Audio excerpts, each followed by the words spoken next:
অনেক রাজনৈতিক নেতাদেরকে আমরা দেখেছি তারা ফ্যাসিস্ট সরকার প্রধানকে ভারতীয় পণ্য বলেছেন, সেই পণ্যই আবার ভারতেই রয়েছে। কিন্তু সেই জায়গাটি থেকে একটু জানতে চাই, শেখ হাসিনা সরকারের গণহত্যার যে স্বীকৃতি সেটি ভারতকে দিতে হবে, আজকে উপদেষ্টা মাহফুজ বলেছেন। সেই স্বীকৃতি আদৌ ভারত দেবে কি? তাদের নিজেদের পণ্য নিজের দেশে ফিরে নিয়ে গিয়েছেন, আবার তার গণহত্যার স্বীকৃতি দেওয়ার সম্ভাবনা আছে ভারতের?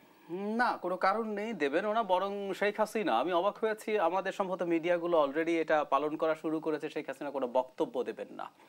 আমি দেখলাম অবাক হয়ে, এবং আজকে দেখলাম যেরকম একটা নির্দেশনা আইসিটি থেকে দেওয়া হয়েছে, কিন্তু গতকালই ভারতীয় মিডিয়াতে শেখ হাসিনার একটা বক্তব্য, এবং একটু আমি বলতে চাই, আমি অনেক বক্তব্য প্রচার করছি না, কিন্তু কন্টেন্ট আমার বলা দরকার বলে মনে হয়, এটা আমাদের জন্য ভবিষ্যতের একটা ইশারা আছে।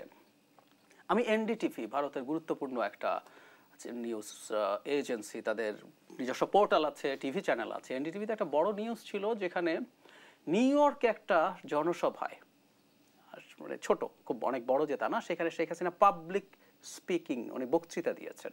সেই বক্তৃতাটা ইন্ডিয়ান মিডিয়ার বেশ কিছু জায়গায় পাওয়াও যায়, শুনলামও। সেখানে তিনি ডক্টর ইউনূসকে বরং গণহত্যার দায়ে অভিযুক্ত করছেন, এবং উনি নাকি সবকিছু ঘটিয়েছেন, এই অভিযোগ পাল্টা করছেন। এগুলোই হবে। শেখ হাসিনাকে গণহত্যার স্বীকৃতিও দিতে হবে তা না, আমি না খুব বেসিক একটা কথা বলি, আমরা এগুলো বলবো, দিস আর দ্য রেটোরিক্স। দুটো দেশের মধ্যে, দুটো সরকারের মধ্যে অনেকগুলো পলিটিক্যাল রেটোরিক্স হয়, কিন্তু বেসিকটা কি দরকার ছিল ভারতের? শেখ হাসিনাকে ওরা প্রিভেন্টও করুক, আমি এটুকুও ছাড় দিলাম, শেখ হাসিনাকে ফেরত দেবে এটা আসলে প্র্যাকটিক্যাল না, আমি বুঝি। উচিত ছিল তার স্লেভ, তাকে একটু নিরাপত্তা দিয়ে খুব দ্রুত বাংলাদেশের যে মুভমেন্টটা হলো সেটাকে এন্ডোর্স করা, সেটার পক্ষে থাকে। আমি আপনাকে একটা উদাহরণ দিই, চায়না 18 সালে শেখ হাসিনারকে সোনার নৌকা দিয়ে অভিনন্দন জানিয়েছিল। সবার আগে যে 2-3টা দেশের মধ্যে চায়না আছে, চায়না থেকে দূত এসে সেই গ্রিট করেছে। চায়নার সে কি গদগদ লেখা, আমি চায়নার মিডিয়া তখন ফলো করেছি, ওদের যে স্টেট পলিসি বোঝার সবচেয়ে ভালো জায়গাগুলো, ওদের সবই তো স্টেট ওন মিডিয়া, কিন্তু গ্লোবাল টাইমস আমি খুব রেগুলারলি ফলো করতাম।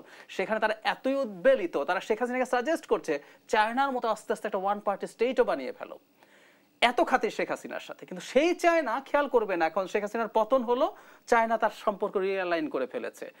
বেগম খালেদা জিয়ার সাথে চায়নার রাষ্ট্রদূত দেখা করছেন, বিএনপির প্রতিনিধি দল যাচ্ছে, জামায়াত এবং ইসলামিস্ট দলগুলোর প্রতিনিধিরা যাচ্ছেন, তারা বাংলাদেশের সাথে ভবিষ্যতে কারা আসবে এটাই করার কথা ছিল ভারতের, কিন্তু ওনারা তো এই লিস্ট কাজটুকু করেন। অর্থাৎ আসলে শেখ হাসিনা সরকারের পতনের পর বাংলাদেশে যে কূটনৈতিক যে এক ধরনের ধারা ছিল সেটিতে নানান রকমের পরিবর্তন এসেছে, এবং সেই পরিবর্তন নিশ্চয়ই বাংলাদেশ দীর্ঘদিন পর হয়তো বাংলাদেশ যে জবাব দিতে পারে, নিজের হয়ে যে বাংলাদেশ কথা বলতে পারে, সেটি আমরা দেখছি। সেই ধারা তো নিঃসন্দেহে আমরা ধরে রাখতে চাই।